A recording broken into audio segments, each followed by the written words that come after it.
Bismillahirrahmanirrahim. Assalamualaikum warahmatullahi wabarakatuh. Waalaikumsalam warahmatullahi wabarakatuh. Alhamdulillah wassalatu wassalamu ala rasulillah wa ala alihi wa sahbihi wa mawalah. La hawla wa la quwwata illa billah, amma ba'd. Sahabat syiar yang dirahmati Allah subhanahu wa ta'ala, syukur alhamdulillah kita panjatkan kehadirat Allah subhanahu wa ta'ala yang senantiasa mencurahkan rahmatnya kepada kita semua. Juga salawat teriring salam tak lupa pula kita kirimkan kepada junjungan kita Nabi Allah Muhammad Sallallahu Alaihi Wasallam sebagai suri tauladan bagi kita semua. Sahabat syiar, alhamdulillah malam hari ini saya mengadakan live streaming yang lain daripada yang lain, karena biasanya backgroundnya itu genteng, iya, pagar. Tapi saat ini alhamdulillah, ya, gentengnya udah berubah wujud menjadi sahabat-sahabat SDG dari Korlap Karawang. Nah, mungkin sahabat syiar juga bertanya, ini ada apa ini? Kok situasinya seperti ini? Ya kebetulan sekitar kurang lebih ya 20 menit yang akan datang saya akan mengadakan live streaming, apa ya, boleh dikata sebagai program mengendalikan rasa takut. Karena saat ini saya beserta kru dan juga didampingi dari Korlap Karawang ini telah berada di salah satu pabrik yang telah lama ditinggal atau yang telah lama kosong. Dari informasi yang saya peroleh itu kurang lebih 20 tahun. Ya, situasi di dalam pabrik itu memang luar biasa, menyimpan atau menyelimuti energi-energi makhluk yang luar biasa. Ya, mudah-mudahan nanti saya rencana dari kru Syiar Dalam Gelap yang bernama Raihan dan juga Ramzi akan mencoba mengeksplor apakah seramnya lokasi di bekas pabrik ini membuat Ramzi dan juga Raihan ketakutan, atau adanya penampakan-penampakan interaksi-interaksi gaib, baik secara audio maupun visual perwujudan mereka. Itu kita coba akan buktikan sekaligus sebagai uji bagaimana cara kita mengendalikan rasa takut ketika kita berada dalam satu lokasi yang menurut mitos maupun anggapan sebagian besar masyarakat merupakan tempat angker yang sering terjadi interaksi-interaksi gaib begitu. Namun sebelum saya melakukan proses itu, proses mengendalikan rasa takut, saya akan menyapa sahabat-sahabat syiar semua. Ya, sebenarnya memang pada malam hari ini banyak sekali dari sahabat syiar itu yang ingin datang ke lokasi ini karena memang apa ya, mereka mungkin penasaran bagaimana sih situasi liputan Syiar Dalam Gelap sesungguhnya gitu. Saya mohon maaf bagi sahabat syiar yang telah bergabung di grup Telegram, mungkin paham bahwasanya kami memang memprivasi atau memprivate gitu loh. Jangan sampai adanya pengumpulan massa gitu loh, karena memang pihak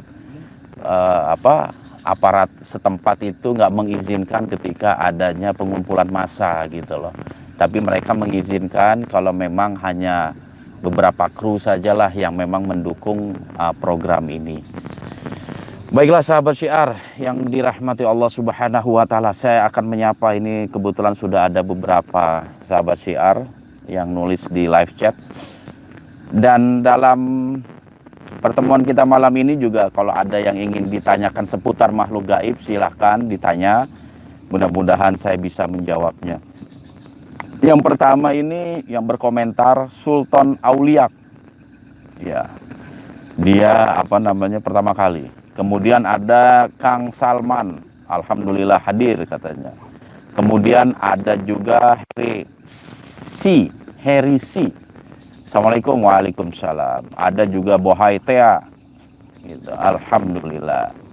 Nih Herisi menulis, sehat selalu Pak Ustaz, semoga dalam lindungan Allah dan dilancarkan rizkinya, amin, Allahumma amin. Terima kasih sahabat syiar yang telah banyak memberikan motivasi, support, tenaga, pikiran Masukan-masukan, kritik, saran, saya ucapkan banyak-banyak terima kasih. Wabil khusus bagi mereka yang tak henti-hentinya mendoakan kami, ya, agar selalu sehat dalam lindungan Allah. Kami mengucapkan jazakumullahu khairan katsira. Dan semoga doa itu pun terkena kepada sahabat-sahabat syiar semuanya. Ya, Rudi Ninugros menunggu Syekh Atuilah hadir di TV Letik. Selamat menunggu. Ada Bambayu. Ya, alhamdulillah. Asep Sujana, Andri Sarifudin, Malik Ahmad, Tuyanto, Nur Syahid. Ada juga penonton setia, Herisi, Eyan Yan. Alhamdulillah semua telah hadir. Cuman komennya kok dikit ini ya, nggak ada pertanyaan. Di, ada pertanyaan, Di? Ada, Pak Ustadz. Apa itu? Ada pertanyaan yang sangat bagus. Dari sahabat SDG, Zulfikar Izul. Ya.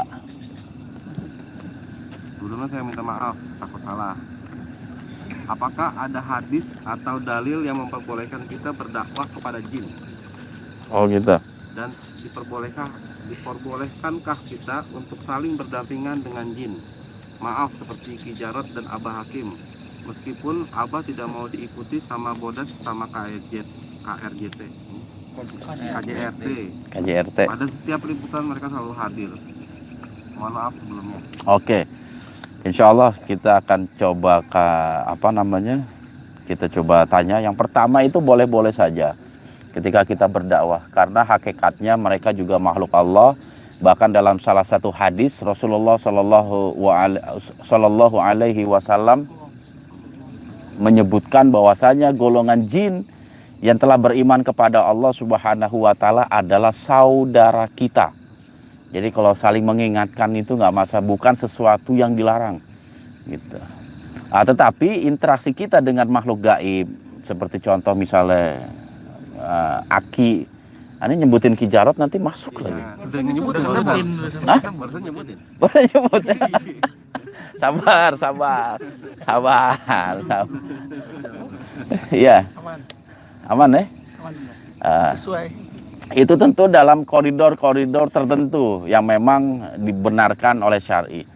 Artinya apa? Untuk menolak kehadiran dia itu saya nggak bisa. Mengusir ini segala macam itu nggak bisa. Toh Ki Jarot juga seorang muslim, insya Allah dia telah bersahadat di hadapan saya juga sebagai bentuk sebagai bentuk bukti, ya. Bukti kalau dia muslim dia mau bersahadat. Iya. Gitu. Dan saya nggak bisa menolak kehadirannya, gitu. Tapi ada koridor-koridor yang memang nggak boleh saya langgar. Seperti saya meminta tolong kepada dia, Ki nanti tolongin saya mau ada liputan di bla bla bla bla bla.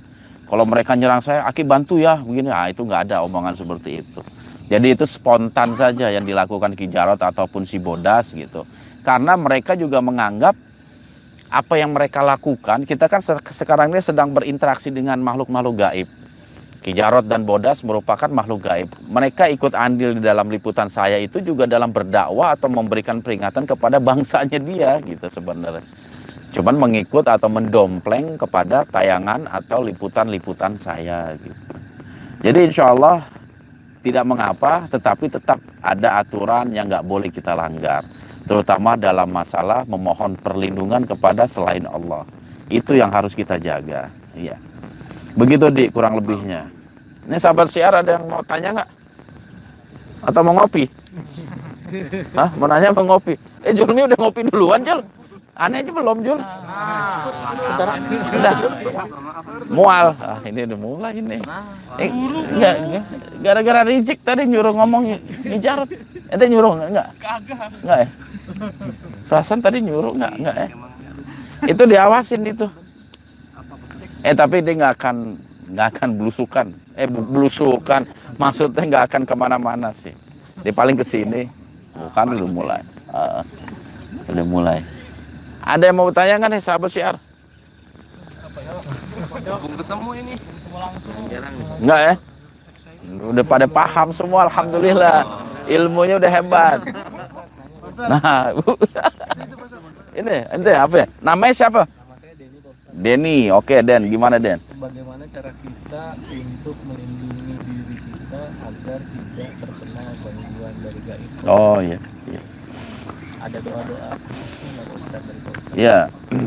Jadi begini, Islam juga mengatur tentang hal-hal yang berbau gaib gitu. Makanya dalam Islam sendiri Rasulullah Shallallahu Alaihi Wasallam banyak memberikan pedoman kepada kita dalam rangka menjaga atau membentengi diri kita agar tidak terkena gangguan, tidak terkena serangan ataupun interaksi-interaksi mereka kepada kita.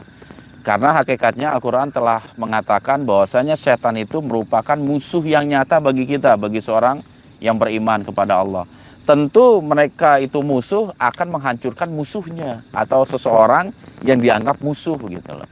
Nah, Rasulullah Shallallahu Alaihi Wasallam banyak mengisyaratkan kepada kita melalui berbagai macam hadis-hadis yang diriwayatkan para mukharis dengan kedudukan hadis yang sahih, yang umum atau yang memang gemar, yang menjadi anjuran yang sangat utama bagi kita adalah doa yang harus kita lakukan, harus kita baca ketika pagi hari ataupun sore hari, ba'da sholat subuh ataupun ba'da sholat maghrib.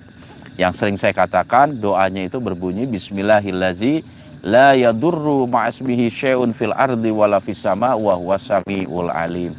Jadi doa itu merupakan satu bentuk perlindungan kita dari segala macam jin atau makhluk-makhluk gaib yang akan mencelakai kita. Dan doa yang kedua adalah auzubikallimatillahi tammati min syarri ma khalaq. Itu juga sama sebagai bentuk perlindungan kita terhadap gangguan atau interaksi-interaksi makhluk-makhluk gaib. Nah, rata-rata ketika kita memang terkena interaksi atau kita tidak ingin terkena efek negatif dari makhluk-makhluk itu, doa atau lafaz yang kita ucapkan itu harus selalu auzubillah, aku memohon perlindungan kepada Allah. Iya. Ada lafaznya auzubillah, memohon perlindungan kepada Allah. Jadi kita sebagai seorang muslim, ketika ada gangguan-gangguan yang dilakukan, yang diberikan oleh makhluk-makhluk gaib, kuncinya adalah satu, memohon perlindungan kepada Allah, bukan memohon perlindungan kepada selain Allah. Ya, makanya saya nggak setuju ketika ini untuk benteng biar nggak digoda setan, pakai jimat ini misalnya, pakai pusaka ini gitu. Itu bukan sandarannya dari ajaran Islam. Karena Islam itu mengajarkan kita ketika ada interaksi gangguan gaib, perlindungan kita mutlak hanya kepada Allah, bukan kepada makhluk. Walaupun memang tidak menuntut kemungkinan hal itu bisa terjadi. Gitu. Misalnya kita diganggu makhluk, gitu. Lantas kita minta pertolongan khodam atau hal-hal yang memang memiliki makhluk, misalnya pusaka-pusaka zaman dulu yang terkenal keampuhan dan kekuatannya itu. Mungkin jin yang mengganggu kita itu bisa dikalahkan oleh khodam kita, oleh pusaka-pusaka yang kita miliki. Itu mungkin saja bisa terjadi. Mungkin bisa terjadi. Tetapi ingat, itu bukan solusi yang agama kita berikan. Iya. Bukan solusi yang agama kita berikan. Logikanya seperti ini. Ketika Rizik lapar misalnya. Iya. Ketika Rizik lapar, di hadapannya itu ada sepiring daging babi misalnya. Kira-kira kalau daging babi dimakan semua, laparnya hilang nggak? Hilang. Tapi karena itu sesuatu yang dilarang oleh agama, nggak boleh kita lakukan. Walaupun tujuan tercapai. Paham ya?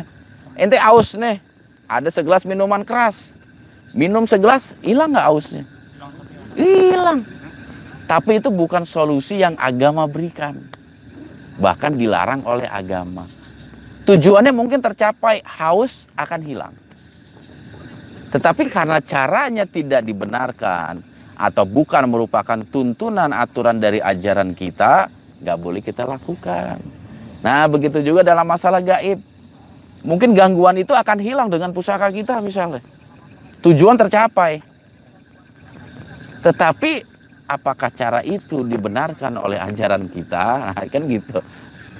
Paham gak, Cik? Itu pertanyaannya bagus. Dia tahu, pura-pura. Tahu. Jadi seperti itu. Belum lagi doa-doa harian atau zikir harian. Rasulullah Shallallahu Alaihi Wasallam itu mengajarkan ada satu zikir untuk kaitannya dengan perlindungan, yaitu La ilaha illallah wahdahu la syarikalah lahul mulku walahul hamdu wa huwa ala kulli syai'in qadir. Sehari semalam kita baca 100 kali. Itu sedikit pun tidak akan ada gangguan jin yang akan mengganggu kita gitu. Kenapa, An? Hilang.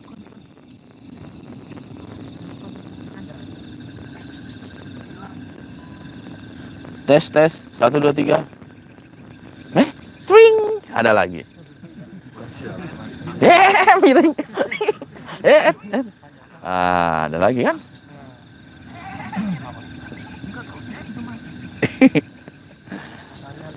Oke. Dan juga ini jin itu suka mengganggu kita di saat kita tidur. Ya bisa melalui mimpi, hal-hal yang banyak sekali ketika kita tidur. Nah, amaliyah yang Rasulullah Shallallahu ajarkan kepada kita itu juga banyak ketika kita hendak tidur atau mau istirahat, itu banyak. Baca ayat kursi, muawizat misalnya, ayat muawizat itu mencangkup An-Nas, Al-Falaq, terus ada Al-Ikhlas yang kita tiupkan ke kedua tangan kita, lalu kita usap ke seluruh badan. Itu juga dalam rangka menghilangkan atau menjaga diri kita agar tidak diganggu oleh makhluk gaib. Jika ini kok nggak naik-naik ya komentarnya, segini-segini aja. Salah nggak kira-kira? Bener ini. Oh, benar. Ini baru bener, tadi salah. Sinyalnya ya. Iya. Jadi begitu sahabat syiar. Ini komentarnya udah banyak. Kalau tadi sih nggak stuck aja tadi itu. Saya juga bingung. Kok dari tadi cuma 10 aja. Ada juga JR Boy. Cek kota teman SDG dari mana aja. Ini semua dari Karawang. Ya. Jadi kan kita ini memang saya sendiri udah mulai memisah-misahkan ya. Jadi sementara ini tim Korlap itu miring-miring gambarnya. Jadi tim Korlap ini sudah saya bentuk kurang lebih udah ada sekitar 4 kota atau 4 wilayah gitu. Di antaranya Karawang sebagai prakarsa pertama. Terus yang kedua yang sudah kita resmikan juga Bekasi. Terus yang ketiga Yogyakarta. Yang keempat Tasikmalaya. Yang kelima itu Lampung. Berarti 5 ya, bukan 4. Kebetulan iya itu mah Jogja 5. Dalam waktu dekat mungkin Jakarta, Depok, Tangerang juga akan kita angkat gitu loh. Bogor juga termasuk. Dan sahabat SDG yang ada di sini adalah yang tergabung dalam Korlap Karawang. Iya, Karawang semua ya. Karawang semua. Jadi dia ini tuan rumah. Nah, nanti itu salah satu visi misi atau tugas-tugas Korlap ya seperti ini. Jadi ketika nanti mudah-mudahan akhir bulan ini saya bisa silaturahmi atau liputan di daerah Tasikmalaya, Korlap ini yang nanti akan mengatur semuanya. Kita akan ketemu, kita akan bincang-bincang. Sebenarnya banyak rencana-rencana yang nanti mungkin saya akan utarakan gitu loh, berdasarkan ini udah selesai kayaknya. Yang akan dijelaskan. Kenapa diganti? Berat sebelah Apa? Atasnya berat sebelah. Nanti buat live bisa nggak itu, Ndra? Live streaming, Ndra, di dalam, Ndra. Ademin dulu. Panas. Berarti nanti pakai apaan? Oh, langsung. Iya. Kipas. Nanti pakai apaan? Apa? Ada. Oke. Gitu. Mungkin kan kabel udah Nah, sementara ini memang korlap kita udah kurang lebih ada 3 lokasi di Karawang yang kita liputan gitu. Ya semuanya keberhasilan, kesuksesan itu nggak lepas dari peran mereka ini yang tergabung dalam korlap Karawang begitu. Nanti juga ketika saya liputan ada nanti di daerah Bogor misalnya. Nah, itu korlap Bogor yang mengatur semuanya dari masalah perizinan, termasuk lokasi-lokasi yang nanti bakal diliput. Jadi saya mendengar atau melihat aspirasi atau inspirasi aspirasi dari para daerah. Misalnya dari Jogja, ini korlap sana minta diliput suatu lokasi ini. Nah, itu kita akan mengarah ke sana. Jadi bukan kru pusat lagi yang mencari-cari lokasi, tetapi dari masyarakat sekitar. Ya, jadi karena mereka tinggal di wilayah itu, mungkin dia yang paling tahu tentang mitos-mitos, kejadian-kejadian yang sangat mengganggu, meresahkan masyarakat, mereka yang lebih paham. Baru disampaikan kepada kami. Begitu. Nanti juga akan ada bentuknya itu pengajian umum yang akan kita lakukan 3 bulan sekali. Ya, jikalau itu sudah terbentuk, kita bisa jadikan ajang silaturahmi, ajang menambah ilmu dan wawasan kita tentang Islam, khususnya itu tentang atau yang berkenaan dengan makhluk gaib. Seperti itu. Ente konfirmasi yang tadi. Kalau udah selesai kabarin. Gitu. Begitu jadi sahabat syiar. Oh ya, ada mau tanya lagi? Apa itu? Salam pertama dari Korwil Bekasi. Wih, ini apa ketua? Oh, apa sih? Ini ketuanya Pur. Ini apanya nih Pur? Hadim. Hah? Wakil. Wakil. Pur sibuk sih dia ingin bakso terus. Gimana Bekasi? Ada salam Ustaz ya dari Korwil Bekasi semuanya. Ya, waalaikumsalam. Merindu Ustaz. Alhamdulillah. Insyaallah silaturahmi nanti. Ini ada beberapa pertanyaan nih Ustaz. Pertama dari Kang Dedi. Kang Dedi, Bekasi dia berarti ya? Ya, Bekasi. Apakah kita memberi makanan bagi jin muslim dibolehkan? Dan kalau dibolehkan agama, apakah hukumnya sama bernilai ibadah Ustaz? Kayak kita bagi sesama kita manusia misalkan. Iya. Yang nggak makan, maka kita sedekahin ke dia, apakah pahalanya sama aja? Iya. Berbagi sesama muslim. Terus satu lagi.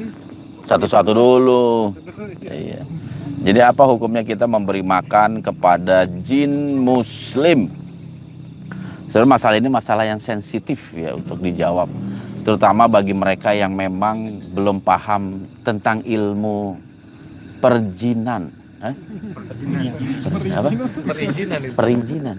Terutama ilmu tentang makhluk gaib gitu loh. Karena memang banyak riwayat yang menunjukkan ke arah sana gitu.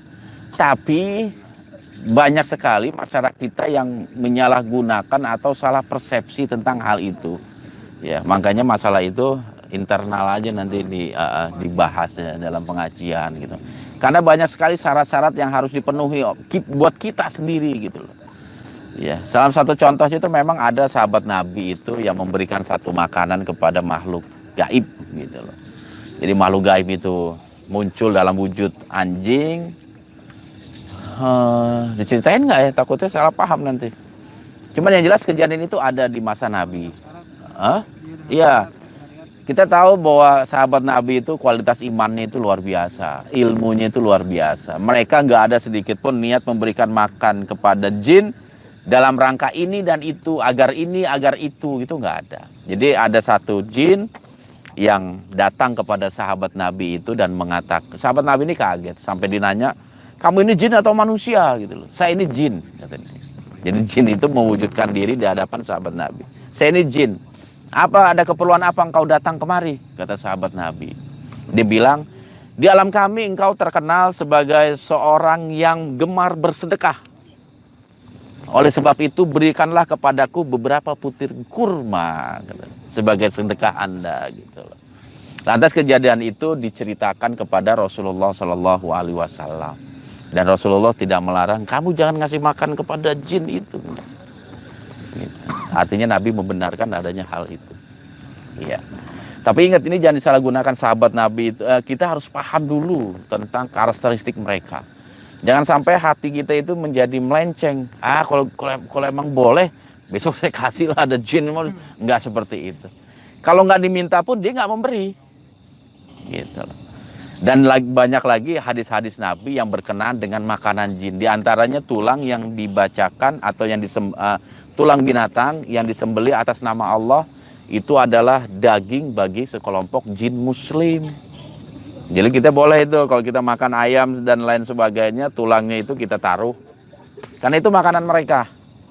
Gitu. Bukan lantas kita buang ke tempat yang kotor ini segala macam dengan niat memberikan, itu nggak apa-apa. Karena itu memang makanan dia gitu, makanan jin tadi gitu. Yang penting itu yang harus diwaspadai, makanya hal ini nggak pernah saya ungkap. Saya khawatir bagi yang lemah iman, lemah ilmu, malah meminta-minta, oh berarti boleh ngasih makan jin. Akhirnya dia taruh piring, isinya tulang semua, ditaruh di pojokan gitu. Sengaja, iya. Artinya ya seperti itu. Kita harus juga bijak dalam mensikapi segala sesuatu. Semua itu perlu iman yang kuat, semua itu perlu ilmu atau wawasan yang luas agar kita tidak mudah dikelincirkan oleh setan atau jin-jin yang memang mempunyai niat untuk menyesatkan kita sebagai seorang muslim. Ya.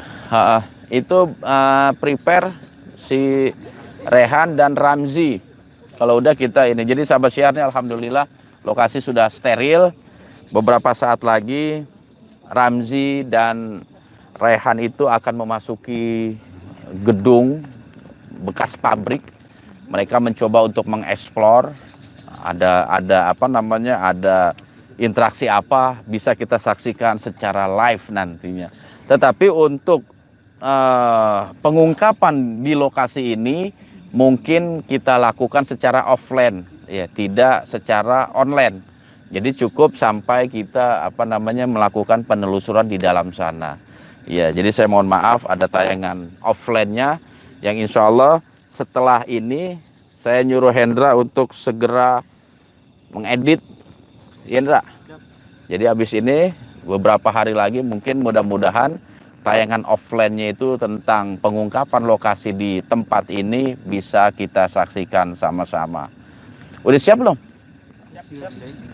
Ramzi sama itu udah siap? Udah. Rizik mana ini HP-nya? Jangan dimatiin. Kematiin hilang. Yuk kita ke sana. Bismillah. Levi, bawa air.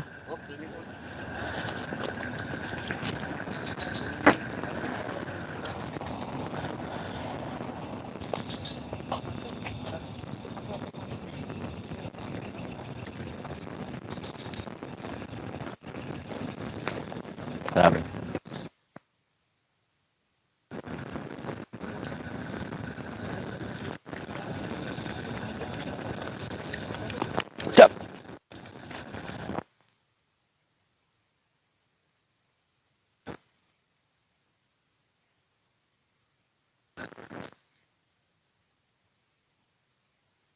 Bagus.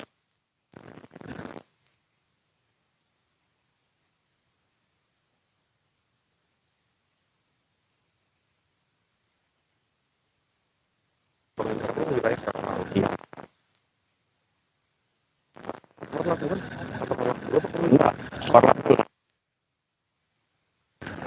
Sebenarnya Korwil itu ya nanti Jawa Barat atau beberapa Korlantas.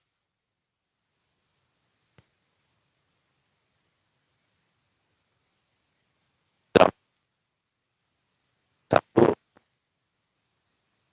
titik layak.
cukup bisa menjebol ini itu, masya Allah. Itu tadi ada lewat siapa itu?